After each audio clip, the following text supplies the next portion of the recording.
Olá a todos, acadêmicos do curso de Administração Pública EAD da Universidade Federal de Mato Grosso do Sul. Sejam bem-vindos à nossa segunda aula da disciplina de Metodologia da Pesquisa Científica em Administração.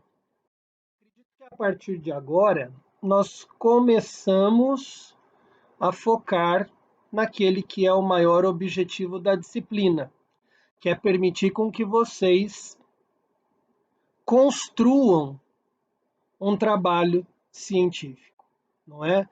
Justamente por isso, no nosso último encontro, depois da apresentação do plano, nós pudemos, de forma separada, entender o conceito de pesquisa, o conceito de método e o conceito de ciência. Justamente pelo fato de que essa disciplina ela vai trazer para vocês os recursos, os métodos que podem ser empregados para o desenvolvimento de um estudo aprofundado, cujo resultado vai ser aceito por uma universalidade. Por isso, da rigorosidade dos procedimentos de pesquisa. As pesquisas não bastam contar com um aprofundado estudo de leitura, mas muitas vezes elas vão requerer inúmeros testes de diversas formas, em diversos momentos, já que esse resultado precisa ser comprovado e aceito pela totalidade. Né? E foi justamente por essa essência da disciplina que no nosso último encontro a gente pôde contar um pouquinho dos diversos tipos de conhecimento que existem e que são todos muito importantes. Nós ressaltamos a importância da filosofia, mas explicitamos que no século XV, por conta de alguns estudiosos das áreas das exatas, acabou que tomou surgimento uma grande revolução científica e a partir daí os estudos e as análises passaram a buscar meios de comprovação e não comprovação individual, mas comprovação que fosse para todos, né, que houvesse uma aceitação geral. Então o primeiro encontro ele tratou um pouquinho dessas questões mais históricas e teóricas, ainda que de uma forma sutil, né, já que somos alunos de um curso de administração pública, e a partir do próximo slide, então, nós damos início à construção de uma linha de raciocínio de pesquisa. É muito importante que a gente saiba que o objetivo geral desses nossos encontros nesta disciplina é de criar meios para que vocês consigam criar um problema de pesquisa, definir uma temática e lapidar essa temática para que ela se torne algo focal, e a partir dessa ideia definida, conseguirem construir um projeto, uma proposta. O projeto vai ser um documento onde vocês vão propor um estudo sobre essa temática. E de acordo com essa temática que cada um vai ter, esse projeto, essa proposta, ela vai ter que contar com alguns caminhos para que o resultado seja atingido. Então, como a turma ela tem uma natureza diversa, é muito possível que cada um tenha uma ideia de pesquisa. Consequentemente, cada um nesse projeto, nessa proposta, vai ter um caminho diferenciado para se atingir o resultado. Só que a nossa disciplina ela vai morrer nesse projeto. Esse projeto não vai ser executado, né? Ele é só um treino de como criar a ideia e construir os caminhos metodológicos para que ela seja desenvolvida. Porque o desenvolver, quando se tem a receita pronta, é muito fácil de fazer. E vocês vão poder desenvolver essa ideia, esse projeto, já na prática do seminário temático 7, que é o desenvolvimento de um TCC. Seminário temático 6, se constrói um projeto, uma proposta de pesquisa, e no seminário 7 se desenvolve essa pesquisa e se apresenta o resultado dela, um resultado que, graças à adequação de caminhos ideais, é um resultado que vai ser aceito pela totalidade. E quando se trata de pesquisa, é primordial, ou digamos que seja o primeiro passo depois de se definir o que se quer estudar, é acessar todas as publicações existentes ou acessar todo o conhecimento que foi produzido em tempos passados. Um exemplo, se eu quero analisar o perfil do servidor público da Escola de Administração e Negócios da UFMS. Antes de eu construir o meu projeto e de executá-lo, eu vou ter que me apoiar em algumas leituras relacionadas a perfil de indivíduos, ao serviço público, a questão de cargos existentes dentro de uma universidade, de repente ler sobre as escolas de gestão. Isso vai me trazer base, isso vai permitir que eu comece a explorar a temática, e na hora de construir esse projeto, eu vou ter uma maturidade maior, e da mesma forma quando eu executá-lo, né? A leitura, ela de certa forma nos alimenta com conhecimento que foi produzido por outros estudiosos, e esse alimento vai permitir com que nós geremos também novos conhecimentos para outras gerações ou outras pessoas. Por isso que faz parte do nosso livro-texto esse enaltecimento pela leitura. E nós bem sabemos isso, comprovado estatisticamente, que o brasileiro lê muito pouco quando comparado a outros países. Não é? E, na verdade, a gente, quando entra nessa caminhada científica, universitária, e a gente sabe que nós precisaremos construir trabalhos científicos, nós vamos imaginando que a gente vai ter que ler pilhas e pilhas de livros. E, na verdade, numa pesquisa científica, muitas vezes nós vamos ler livros inteiros, muitas vezes nós vamos ler trechos de livro. Justamente porque os livros científicos, eles não são romance. Eles não precisam ter a totalidade lida, mas sim aquele trecho sobre aquele assunto que interessa e que, de certa forma, se relaciona com aquilo que você quer estudar. Não é? E não só livros. Né? A gente vai ver, possivelmente na próxima aula, que existem outras fontes. Artigos científicos de revista, ou de grandes portais científicos de periódicos, como o periódico da CAPES, teses e dissertações de programas de pós-graduação, e outros ambientes virtuais que nos permitem acesso a materiais que foram devidamente analisados e aprovados por pessoas espertas no assunto. A gente tem que tomar um certo cuidado porque a internet ela oferece coisas muito boas e coisas muito ruins. Mas voltando a falar do nosso velho livro, o simples fato de manusear um livro, ele já, de certa forma, é considerado uma leitura. Porque a capa, ela traz informações, ela traz o título do livro, ela traz o nome de quem escreveu esse livro. E aí é muito importante a gente tentar conhecer quem é essa pessoa. Então, eu coloquei ali do lado do nome do autor a palavra Lattes. Se vocês forem no Google e colocarem plataforma Lattes, vocês vão conseguir acessar um ambiente em que ficam depositados os currículos de todos os pesquisadores do Brasil. Qualquer professor, mestre, doutor de universidade, ele precisa ter um currículo Lattes, que não é o currículo vitae, porque o objetivo do Lattes é mostrar a trajetória acadêmico-científica daquela pessoa. Indo no Google, escrevendo currículo Lattes, clicando em busca e colocando o nome da pessoa, do autor do livro, ou do pesquisador, ou do professor, vocês vão conseguir acessar o currículo dele e enxergar toda a trajetória.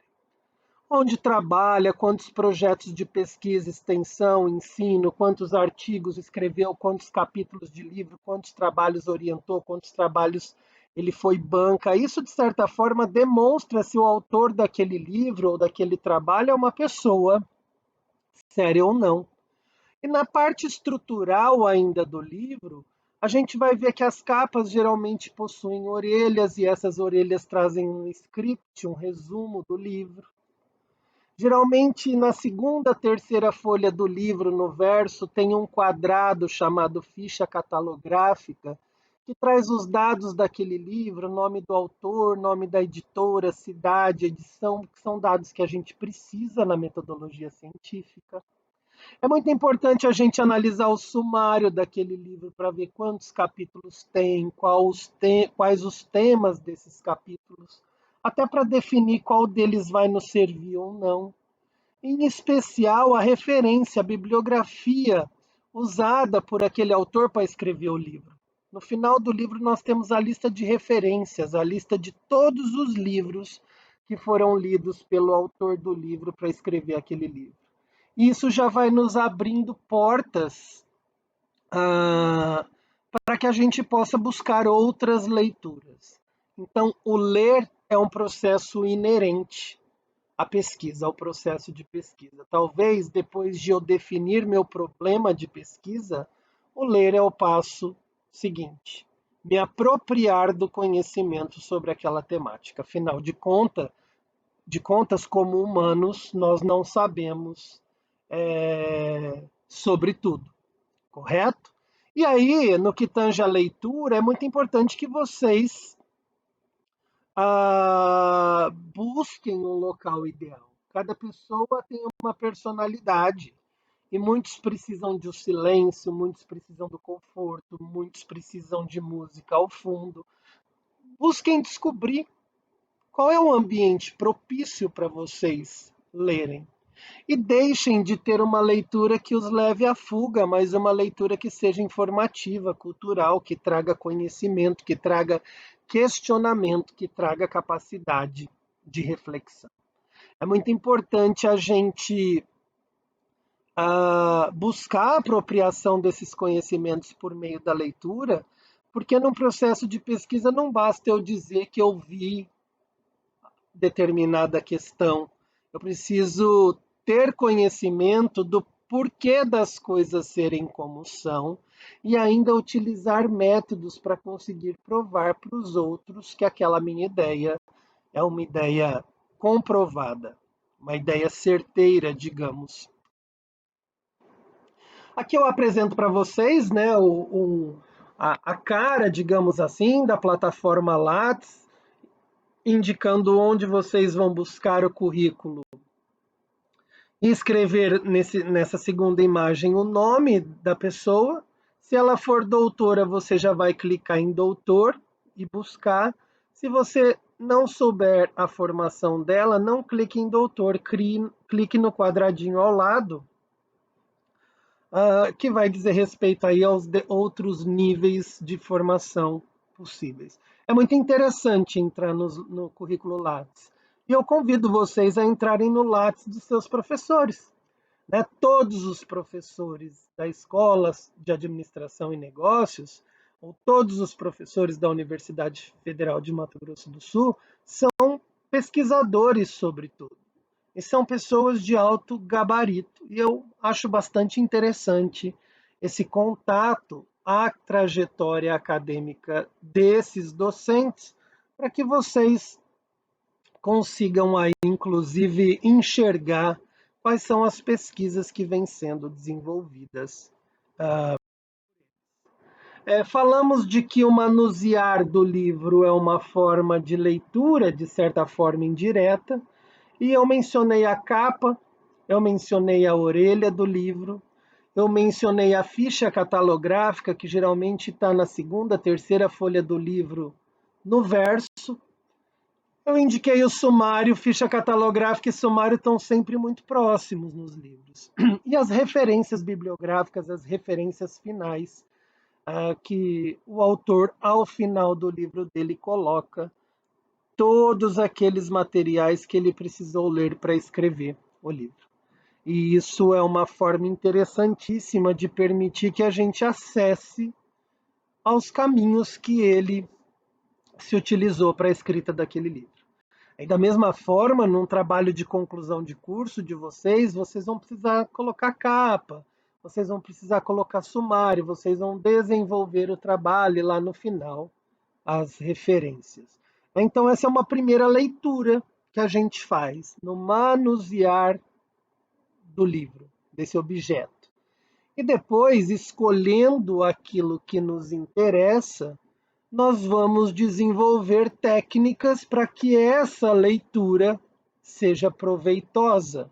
Nós vamos desenvolver técnicas para que a gente leia e registre o que leu, porque muitas vezes, durante um trabalho científico, a gente lida com 20, 30 livros, 50 artigos, né? E é muito comum a gente se confundir ou esquecer.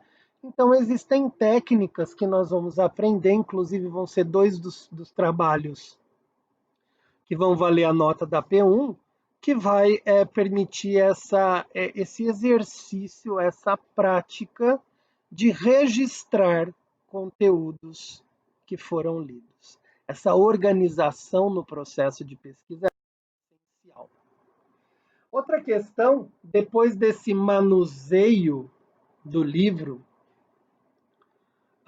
e essa leitura inicial, depois, no segundo passo, nós vamos escolher aquilo que nos interessa, de repente o livro inteiro, um capítulo ou dois. É muito importante que nós nos atenhamos a essas palavras que são muito importantes no processo de leitura. A principal delas é a atenção. Eu acredito que muitos de nós, em algum momento das nossas vidas, lendo algo, nos demos conta num dado momento em que fazia meia hora que a gente lia e não sabia nem o que estava lendo, justamente porque a cabeça estava em outro lugar. A leitura ela é válida quando se coloca a atenção, quando não se pense no entorno, mas naquilo que você está lendo. A pessoa precisa buscar a atitude da atenção e da intenção. Ler algo sabendo que aquela leitura vai ser necessária para a execução de algo lá na frente. Ser bem intencionado é muito importante. Então, atenção inicialmente, uma boa intenção e refletir sobre aquilo que está lendo. Não simplesmente ler e compreender, mas refletir sobre. Porque a leitura, ela nos traz uma série de questionamentos internos. E questionamentos que nem sempre concordam, muitas vezes discordam, e isso é natural, é maturidade. O processo de reflexão daquilo que a gente lê, ele nos permite um espírito crítico, um espírito questionador. Às vezes nós não concordamos com o que a gente está lendo e a gente busca outros autores que escreveram sobre aquele mesmo assunto para ver se a questão da falta de concordância é sua, de repente, uma falta de compreensão do que se leu, ou uma outra pessoa escrevendo sobre o mesmo assunto, ela deixa algumas questões mais claras, e de repente até comprovar que todos têm um pensamento e que você tem um pensamento diferente, é natural isso. A gente só tem que saber que quando a gente pensa diferente, a gente precisa ter a justificativa para esse pensamento diferente, né?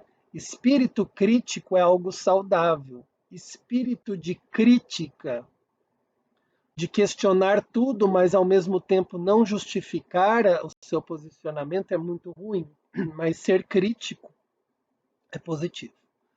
Quando eu tenho atenção na leitura, quando eu tenho uma boa intenção, quando eu consigo refletir sobre o que eu estou lendo, quando eu consigo levantar questionamentos dessa leitura, eu consigo fazer uma análise daquilo que eu li. Né? E quando a gente faz uma análise, eu gosto muito de atrelar essa análise, o que eu denomino de quadro sinótico, que é um esquema de ideias. Né? Então, quando eu estou lendo, às vezes eu vou riscando, circulando, escrevendo palavras, sendo atento, tendo boa intenção, refletindo, apontando questionamentos, e no final eu consigo criar um esquema de ideias. Como se eu estivesse montando um slide, um PowerPoint, né? Um exemplo da aula que a gente tem. Às vezes eu li 5 livros para preparar uma aula. Eu não tenho como colocar os 5 livros dentro do slide, mas eu li atentamente, boa intenção, eu refleti, eu me utilizei dos meus posicionamentos, fiz uma análise e consegui colocar em forma de esquema no slide. E aí eu vou olhando para esse esquema e vou lembrando do assunto que eu tenho que tratar com vocês. Quando a gente consegue analisar e criar um quadro esquemático das ideias, eu consigo, se alguém me pedir, escrever sobre o assunto, fazer uma síntese sobre esse assunto. E essa síntese a gente chama de resumo. O resumo é geralmente um testículo, um pequeno texto com até 250 palavras que vão apresentar aquilo que foi lido mediante a disponibilização aí das ideias principais do material lido. Então a gente consegue fazer um quadro sinótico, esquemático das ideias do texto e um resumo escrito muito facilmente, se a gente se apropriou da atenção, da intenção, da reflexão, do espírito crítico. É um convite que eu faço para vocês se aterem a essas condicionantes quando forem ler durante seus estudos na universidade. E um dos trabalhozinhos que a gente vai fazer vai exigir, né, que uma das partes dele é justamente a composição de um resumo. De acordo aí com os estudiosos que lidam com os processos de leitura, e isso mais a título de curiosidade, essa leitura acaba se dividindo por tipologias. Existe o que se denomina leitura scanning, que é aquela leitura que a gente faz naquele primeiro manuseio do livro. Geralmente, quando eu olho o sumário, quando eu olho o índice dele para ver, né, e me decidir, esse livro serve para o meu tema de pesquisa, esse livro não serve. Depois que eu olhei o índice, que eu fiz essa leitura scanning, existe o que se denomina leitura skimming, que aí eu vou olhar o nome de cada capítulo e de cada subcapítulo. Eu vou me aprofundando. Primeiro eu faço olho de uma perspectiva bastante geral, olhando só o índice do livro. Depois eu vou folhear e ver os títulos e subtítulos, estou fazendo a leitura skimming. Depois eu já faço uma leitura que é chamada de significado. Eu já escolhi o meu capítulo e eu faço aquela leitura rasa, uma leitura por cima. Eu não me atenho muito a detalhes, mas eu a faço para me certificar de que realmente aquilo é importante para um trabalho, uma pesquisa que eu quero fazer. E depois nós conseguimos fazer a leitura chamada informativa, que é aquela, digamos, aprofundada e que me permite não só ter uma compreensão geral sobre o assunto, mas também seus detalhes, né? Porque eu consigo definir as palavras, as ideias principais e as ideias secundárias e acabo podendo construir o quadro sinótico que eu disse para vocês, para que eu possa, no segundo momento, resumir. Então vejam bem que às vezes o professor dá um trabalho e a gente, para fazer aquele trabalho, ainda que a gente use só um livro, a gente não lê esse livro só uma vez. porque eu vou ler a capa dele, eu vou ler o índice, depois eu vou ler os títulos e subtítulos para ver o que me importa, depois eu vou ler o capítulo, mas de uma forma mais rasa, depois eu tenho que ler esse capítulo de novo, apontando as ideias primárias, as secundárias, justamente para que eu possa esquematizar, desenvolver uma análise e conseguir fazer um resumo. Então, eu, particularmente, gosto de ter os livros meus e eu gosto muito de ir apontando no próprio livro, de ir rabiscando, porque os livros são meus. Ideias principais, ideias secundárias, questionamentos, pontos para reflexão. Só que nem sempre o material que a gente lê é nosso. Muitas vezes é um livro emprestado da biblioteca ou de um colega, não é? E muitas vezes é até meu, mas eu não quero rasurá-lo. E é aí que a gente entra com a nossa primeira técnica, que resulta dessa leitura. E ela auxilia demais. É uma técnica chamada fichamento. Né? Vamos supor que o professor de uma dada disciplina diz: vocês vão ter que ler 5 livros durante esse semestre.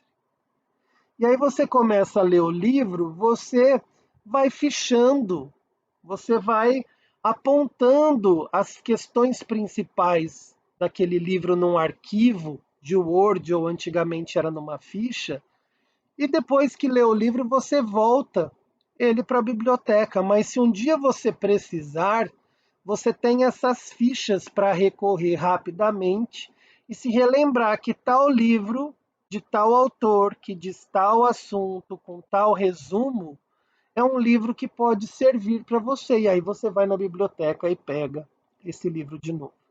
Nós, pesquisadores, acabamos tendo arquivos e mais arquivos de fichamento de livros e artigos que a gente lê por temática. Não dá para a gente ter a biblioteca. E se um dia a gente precisa fazer um outro trabalho sobre matemática, a gente entra naquela pastinha e manuseia o fichamento de tudo que a gente já leu ali e depois vai na biblioteca e pega os livros para uma melhor utilização. E esse fichamento, então, é um dos primeiros trabalhos que a gente vai fazer. Nós vamos fazer 2 trabalhos que vão somar 10 pontos à nota da P1. O primeiro deles é um fichamento. Eu não vou pedir para vocês fazerem na fichinha física, que geralmente vende em livraria, mas a gente vai fazer no Word, no computador, e ele precisa caber em uma única folha. Do que se compõe esse fichamento? Esse fichamento ele se compõe de um cabeçalho na parte superior que vai o tema ou o título do texto que foi lido. Logo abaixo são apresentadas as referências do livro. Professor, o que são as referências? É aquilo que está na tal ficha catalográfica. Nome do autor ou dos autores, nome da obra, se está na primeira, segunda, terceira, quarta ou quinta edição, nome da editora, nome da cidade da editora e o ano de publicação.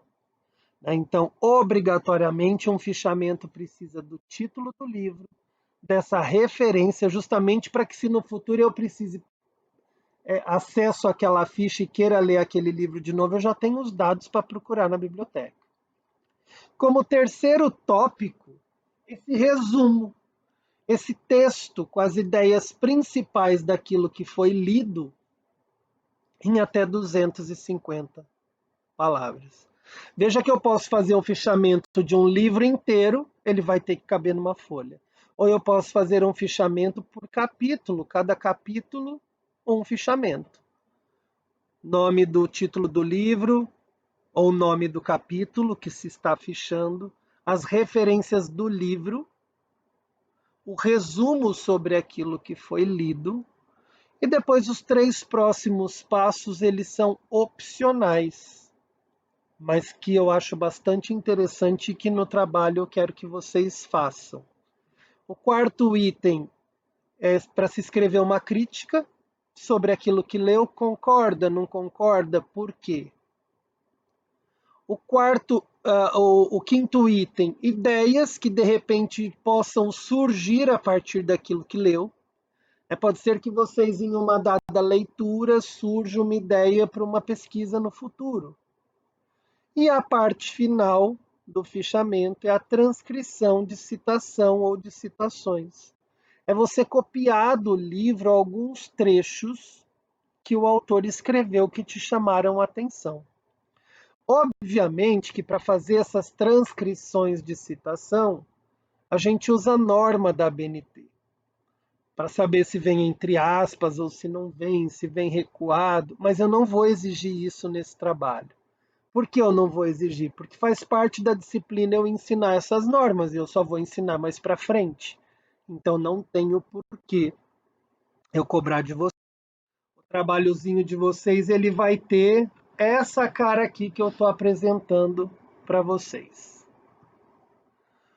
O tema ou o título, eu não vou pedir que se faça o fichamento do livro inteiro, eu vou botar um texto no ambiente virtual para vocês e vou dizer, esse texto aqui eu quero que vocês fichem o capítulo tal desse livro. E aí vocês vão colocar o título lá em cima do capítulo, logo abaixo a referência do livro, então vocês vão lá na ficha catalográfica, segunda, terceira folha do livro, no verso vai ter um quadradinho, e aí vocês vão colocar o sobrenome, as iniciais do autor, o nome do livro, qual que é a edição, a cidade, a editora e o ano. Professor, tem que estar negrito? Não tem? Sem essa preocupação no momento, porque eu não ensinei ainda as normas da ABNT. Mas precisa ter essa cara, digamos assim. Logo abaixo, o resumo daquilo que vocês leram, né? Um resumo que pode ter citações, mas eu convido vocês a fazerem um resumo com suas palavras daquilo que vocês leram, de no máximo até 250 palavras. Num outro campo, uma crítica, né? Eu concordei com isso, eu discordei com aquilo e dizer o porquê. Num outro item, alguma ideia que de repente tenha surgido a partir da leitura. E, por fim, escolher pelo menos uma citação de um trecho, copiar pelo menos uma citação que vocês acharem interessante do trecho. Embora eu não vá exigir regra, eu só quero que ao copiarem essa citação, vocês coloquem o nome do autor e entre parênteses o ano do livro e a página que aquela citação foi retirada. E logo abaixo vocês insiram essa citação ou as citações para mim. Eu acredito que aí no máximo em uma semana esse trabalho vai estar disponibilizado para vocês. Então, esse resumo que está dentro do fichamento é um texto sobre a nossa compreensão das ideias principais daquilo que foi lido. E ele geralmente tem no máximo 250 palavras. Na hora da citação, não se preocupem em colocar ou não colocar aspas, em recuar ou não, porque, como eu disse, as regras de escrita, de formatação, elas vêm para frente. Eu só preciso que tenha o título do capítulo, os dados da ficha catalográfica, o resumo, uma crítica, um posicionamento de vocês favorável ou contra o que leu, com justificativa, as ideias que podem ter surgido a partir da leitura e a transcrição de uma ou mais citação, lembrando que precisa ter o nome de quem escreveu aquele trecho do texto que vocês copiaram, o ano do livro e a página que foi retirada. Esse trabalho tem que ser feito em, no máximo, uma folha A4. E a gente, durante o nosso processo de pesquisa, a gente acaba recorrendo muito a essa técnica. Eu não posso ter todos os livros, mas eu posso ter uma ficha de cada livro que eu já li na vida. E quando eu precisar fazer a pesquisa, pelo título, pelo tema lá em cima, eu consigo recorrer às fichas e, se for o caso, ir buscar o livro na biblioteca, porque eu já vou ter esse. E outra técnica importante, e que também consta no material didático de vocês, é a resenha, né? Se de um lado a gente já aprendeu o resumo, e o resumo é um texto com ideias principais do que se compreendeu, do que foi lido, com no máximo 250 letras, a resenha é como se fosse um resumo, de certa forma, expandido, porque ele não traz só as ideias principais, mas ele traz um detalhamento do que foi lido. E existem dois tipos de resenha. A resenha que traz esse texto detalhado, a compreensão mais detalhada, e existe a resenha crítica, que além de ser um resumo mais detalhado, né, já que o resumo é mais superficial, a resenha ela tem esse caráter de detalhamento maior, e quando se trata de uma resenha crítica, além do detalhamento, você tem que argumentar ou se posicionar, agir de forma crítica. Então, ao passo que você vai explicando o que foi lido de maneira detalhada, você argumenta ali as concordâncias, as discordâncias, o que diverge, o que converge com a sua forma de pensar, né? Então, enquanto o resumo se ocupa com as principais ideias do material lido, a resenha vai descrever o texto com maior detalhamento. E no caso da resenha crítica, além de descrever o texto com maior detalhamento, ela ainda argumenta.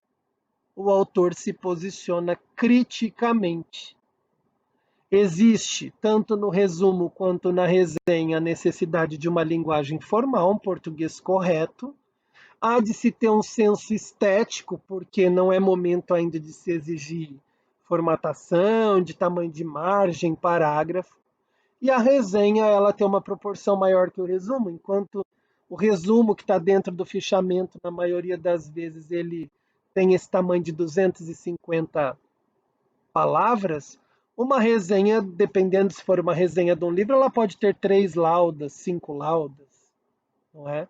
Então ela tem esse diferencialzinho do resumo.